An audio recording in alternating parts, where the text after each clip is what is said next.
તમે ગબ્બર ઠાકોરનો અર્જુન ઠાકોરનો વિડીયો જુઓ કે શું કહેવા માગે છે, અને પછી આપણે થોડુંક પાછળથી કહેવાનું છે. તો જુઓ વિડીયો. ગબ્બરભાઈ, જે આપણે 3 ઘર બનાવીએ છીએ ગરીબ પર જે ઠાકોર સમાજના, હવે એ ઘર પૂરો કરશે. એટલે એ તો વિચાર્યું જ નહીં, પણ એ તો કહો હતો ને આ બસ છે ને આપણે બાર ગાડી પૂરો કરી આવશે. સમાજ સેવાવાળા ઘણા છે, તમે ચિંતા. તો ગબ્બરભાઈની અર્જુનભાઈની વાત એકદમ સાચી છે કે જે અધૂરા ઘર છે એ પૂરો કરો. એમની વાત 100% સાચી છે કે અમે હવે પૂરો કરવાની, અમે સમાજ બહાર થઈ જાય એટલે અમે હવે નહીં અડો, અને જે સમાજ કરતા હોય આ ઘર પૂરું કરો. ઓમનું કહેવું આવશે.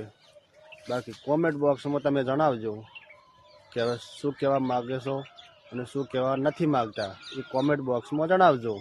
બાકી આપણે કોઈના વિરોધી નથી, ખાલી મનોરંજન માટે વિડીયો બનાવીએ છીએ. જય માતાજી, જય ઠાકોર સમાજ.